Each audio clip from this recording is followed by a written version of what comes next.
Welcome to Health, Wellbeing and Lifestyle, where professionals in the field inform, educate and inspire the community to be healthier, more balanced and live the lifestyle they love. Today we have Heather Belle Murphy in the studio, a health, life and love coach, and we'll be talking about healing your trauma through self-love. Hello Heather. Hi Kirsty, thank you for that lovely welcome. So Heather, what is trauma? Trauma is something that happens inside of us, not to us as such. And what tends to happen is that the part of our mind which relates to our programming can take on a belief that doesn't serve us. So for example, commonly I see clients and they may have taken on a belief when they were young that they weren't good enough, and therefore in my case I was traumatized as quite a young child being born. So we can take on a belief that we're not good enough and therefore we need to be brilliant or we need to be perfect in some way. And of course, we know that many people are struggling with this today in society. Where they're suffering, there's a lot of anxiousness and a lot of anxiety and even depression out there. Or that people may be seemingly very successful on the outside, but they struggle inside with feeling less than okay about themselves. And how would you go about helping someone heal? I would say that healing through self-love is not necessarily having your chakras cleansed or having your past lives read or buying a new crystal or maybe even seeing a counsellor. It's about when you have a goal, a positive goal in mind about an end result that you want your life or your love or your happiness or your health to look like, and we realize that. It's not necessarily, and this is what I find that can go for healing, it's not having a good experience and feeling good about it. Going and seeing the counsellor and perhaps having a nice unpack session, I'd call that more relief. There is a place for that. People unburdening themselves, definitely. But it's probably not going to change your story in here that another part of your mind is running. That's where we want to get into the programming and upscale the actual program and find that self-love. Do you perhaps give me an example of how you change the programming? I'm just going to take a little step back. We're all common. We all know, we've all heard about stories, from some of our great athletes that we have in Australia. They might be football players or Olympic athletes. And then, of course, that career comes to an end. And then we hear that they've been struggling sometimes with drugs or alcohol issues or, personal issues, relationship issues. And what I find interesting about some of our very, very successful people, and this is certainly something which I would see in the corporate world with some of the, especially corporate executives that I used to coach, they've set up their success, and this is particularly a testosterone-driven trait, and what they're doing is to escape a bad feeling. And therefore, they get the gold medal, or they win the Brownlow, or they become coach, or they get that job. And I used to see sometimes some incredibly successful men, making hundreds of thousands of dollars a year perhaps, especially in the finance, world. And really they were just the guy that took the bins out on a Tuesday night. Everybody was running their lives. They had the Labradoodles and the Labradoodles, and the kids were in private schools and having nice holidays. And they were feeling very empty and very disconnected, which is a very big shame. And so there was part of that, changing that programming, finding their joy, which means getting back to that self-love instead of what I would say, which is setting actually a negative goal, which is where, and men are actually better at doing this than women. It's more of a testosterone-led skill that they have, where they will set a goal, but it's actually negative and it's really to escape. It's a bit like Mark Zuckerberg setting up Facebook, being the world's greatest nerd. Nerdy, you couldn't get a nerdier nerd than Mark Zuckerberg. Same thing. And so this is a funny thing about what we end up creating, which may become a bit of a societal monster. That could be another philosophical chat for another time. But do you know what I mean? So this is a really interesting thing about where the goal has come from and what the true end result is, which is maybe not, you know, making the $100 million is going to make you really happy and make you really contented. So healing for me is when we set a great result and we move along that, and we probably need to do a bit of reprogramming here so that we trot along towards that really happy, positive result where hopefully it's going to make a lot of people happy and feel connected. Rather than just, hey, I've made another $10 million, aren't I really great? But inside, it's cost me. I think we're actually ready. This is a great topic for now, because we're probably realizing that this paradigm that we're in currently, that the world is in, isn't such a great one for the future of the planet. Do you have any tips for any of our viewers? I certainly do. A great place to start is perhaps to reconnect with things that gave you joy when you were a child. And it may be something as silly as sticking things down on paper, you know, or cooking, you know, or just, you know, exploring that hobby, that, you know, being a modeler or something. Find the joy that you had when you're a child and make sure that you're bringing that joy into your everyday existence, or at least weekly existence.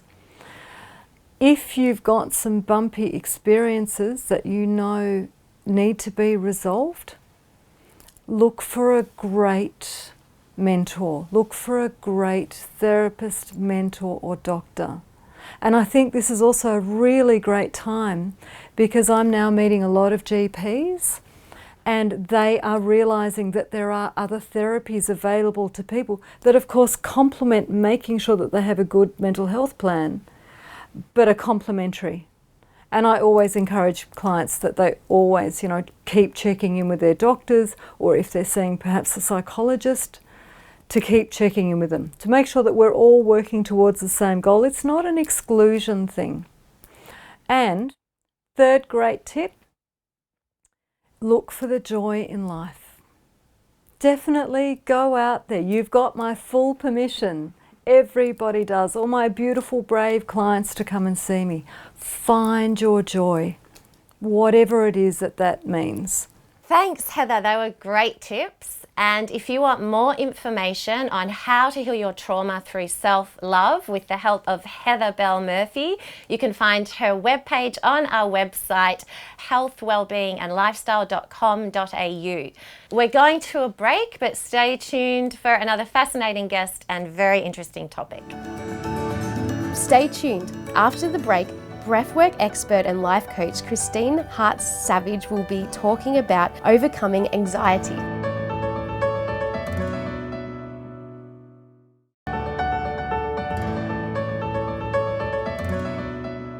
Welcome back, and our next guest is breathwork and life coach Christine Hart-Savage, and the topic we'll be discussing is overcoming anxiety. Welcome, Christine. Thank you, it's lovely to be here. Christine, we know a lot of people suffer from anxiety. What is anxiety? It's an interesting topic, anxiety, because often when you're suffering from anxiety, you don't realise it's anxiety. You just feel not right. And there's a type of fear that comes with anxiety. It depends on how serious it is.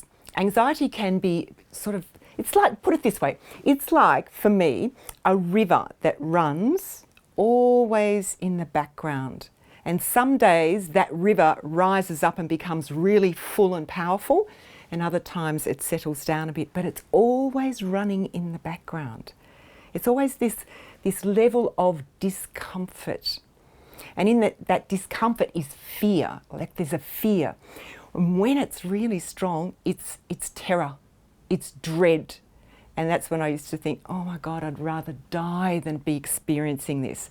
It's quite strong. It's a horrible thing, anxiety. It's horrible. So if anyone's really out there suffering from this, there are things you can do. But you know, I think, Megan, the thing that is great these days is there is help out there. There's help everywhere for anxiety, like it's recognised. But when I was first suffering from it, it wasn't recognised. You hid it. It was something that if you were stressed, that was fine. You could have stress.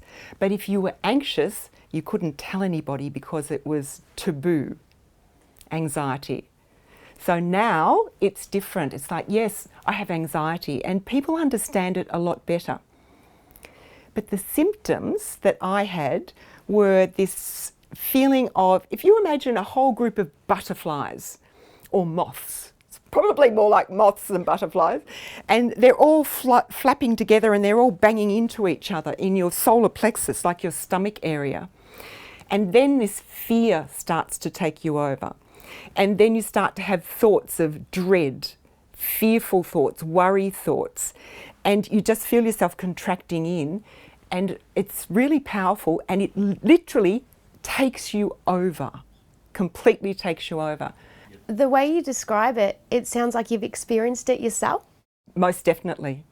I've had really chronic anxiety in my life, and that's what took me into the pathway that I work in. It was through this anxiety, and it can be so incredibly strong that you can start to have panic attacks. And a lot of people do have panic attacks, and mine became so severe that, I don't know if you know the term tetany, but tetany is where your body freezes up, and I would end up laying on the floor going not able to breathe, and just like I was completely paralysed by the fear of anxiety. And of course it's a catch-22, because then when I was thinking I was going to do something that brought anxiety to me, or I felt anxiety, like public speaking, I would never in a million years have thought I would be public speaking like I do these days. I couldn't speak up, I couldn't find my voice. So if I had to do something that put me in a situation where I felt fear, then I would have terror of having a panic attack, and that would create the panic attack. So it's a catch-22. You have this panic about panicking, and on it goes. And it's something that is there 24/7, like every single day. It's a horrible thing. I can laugh about it now, but it is a very serious condition, and it can stop people from doing anything. You know, it can keep you at home, too scared to step outside and live your life. And the dreams that we have, that we want to achieve in our lives, it can stop you from even taking one step towards that dream because you freeze up. I can't do this, I can't do this. Maybe people will laugh at me, maybe I'll make a fool of myself. And we can get through that, where these days I think if I make a fool of myself, oh well, it doesn't matter. But I've been on a real journey with this, with anxiety. Christine, is there anything you would recommend for our viewers to take away from this? Oh, yes.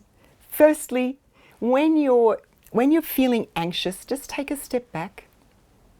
And again, my favourite thing, the anchor is your breath. Through the nose, always through the nose, in through the nose, out through the nose. Settle yourself. Give yourself permission to step back and just slow down. And it's probably a hard thing to do for people when you're in anxiety, but really look at the thought processes you're going through as well, because your thoughts will be going nuts. They will be telling you every negative thing that could happen. So we need to, when we, put it this way, when we breathe, we can slow the thought processes down as well. So again, one of the biggest things I did for anxiety was learn to meditate. And that slows everything down. And when you feel the anxiety building up again, if you didn't do something or have a skill like meditation, you can't bring it back down again. So if you meditate once a day or twice a day, if the anxiety is building and you meditate, it brings it down so that you're balanced again, and then you can go back out into the world. I've got a quick story. Have you got time for a quick story? Yeah. I don't know where I heard this or where it came from, but there was this story about this young boy that was born into a family, a large family, and he was chosen to become a monk. And he did not want to be a monk. Anyway, he was taken to this place and the abbot sat down and spoke to him in this monastery. And he said, "Sit down, my son." And he said, "Okay, I'm sitting down, but I am standing on the inside."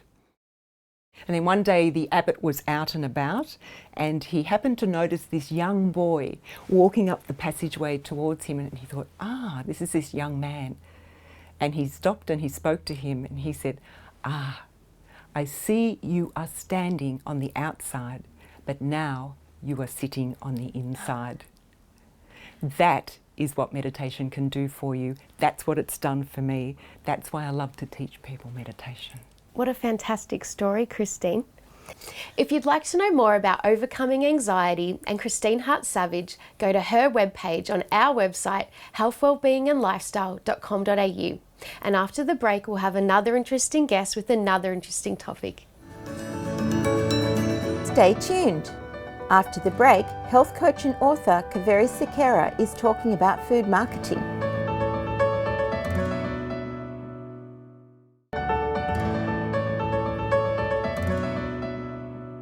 Welcome back, and for our next guest we have Kaveri Sequeira, a certified health coach and author, and she's here today talking to us about food marketing. So welcome, Kaveri. Thank you, Linda. It's great to be back. Food marketing, Kaveri. What is the impact of food marketing? Thank you, Linda. So we're actually subconsciously primed from a very young age when it comes to food. For example, when you think about Christmas, you think about Santa. You think about Santa. Children associate, Santa with pleasure because it's presents. Now Santa's colors are red and white. Now, can you think of another fizzy drink company that also uses red and white in their marketing? Now, that is a level of priming that we are used to without being aware from a very young age. I can give you another example. If you look at how food is marketed to us, low fat, skim milk, no fat. That's as soon as you go into the supermarket aisle, you look at these things and you think, okay, I'm trying to be more healthy, so maybe I should make one of these choices. It's right in front there. It's like really well advertised. It's colorful. But when you actually look at it, if you look at the back of the packaging, where the ingredients are for that particular item, you might actually find that there's so much of processed ingredients in that. There's sugar in that, which is hidden in different names. Are you aware that there's actually 65 names or more of sugar?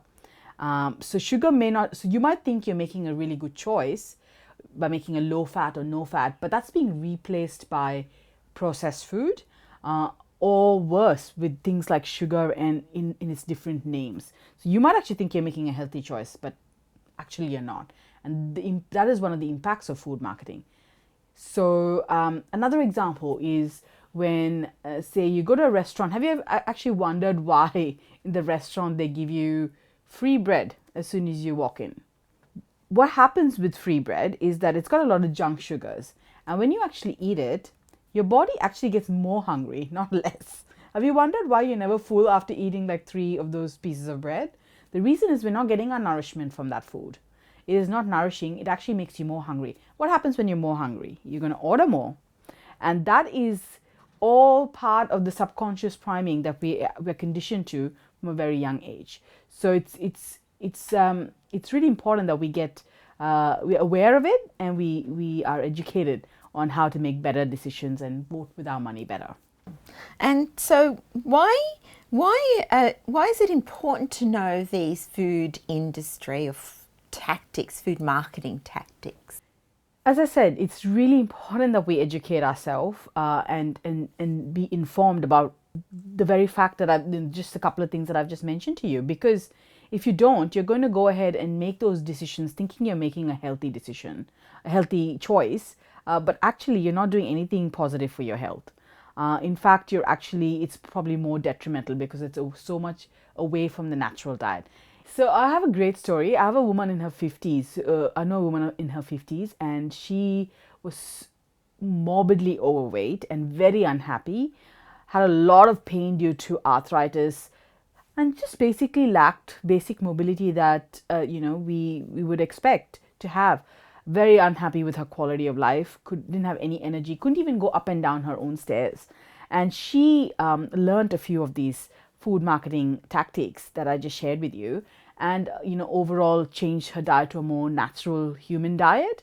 And she released about like over 30 kilos, and she's now got she's moved like a spring chicken, and she basically has no pains, got rid of all her arthritis pains, and she's able to dance and do the things that she's passionate about. When I look at her socials, I'm like so happy for her, because she's just an overall happier, healthier person, and she can actually move up and down and live her life. Now that's what you want. That's how and those are some of the benefits of being aware of this and changing your buying behavior, knowing what you know now. So Kaveri, how can we make better choices when we are shopping for food? Great. Some tips for our viewers. Great. So the first thing that I would recommend in this topic is to get familiar with the ingredients on the item that you're buying. So I'm not talking about the nutritional information here, guys. I'm talking about the actual ingredients in the package that you're purchasing. Tomato ketchup is you would think has tomatoes in it, and in a couple of other ingredients, but the second largest ingredient in tomato ketchup is sugar. And we all know that sugar is addictive and causes cravings. So if I were you, I would look at buying an organic version of that which has no sugar, or even make your own. So ingredients, look at the ingredients and make better choices. You could get familiar with the 65 names of sugar. There's over 65 names of sugar. So you might actually think you're buying an item that has no sugar in it, but it just may not be called sugar in the ingredients list. It may be called fructose or maltose or corn syrup. All of those are names of sugar. And it's important. I would recommend that you get really familiar with that. Get familiar with the 65 names of sugar, and always check your ingredients on the item that you're purchasing.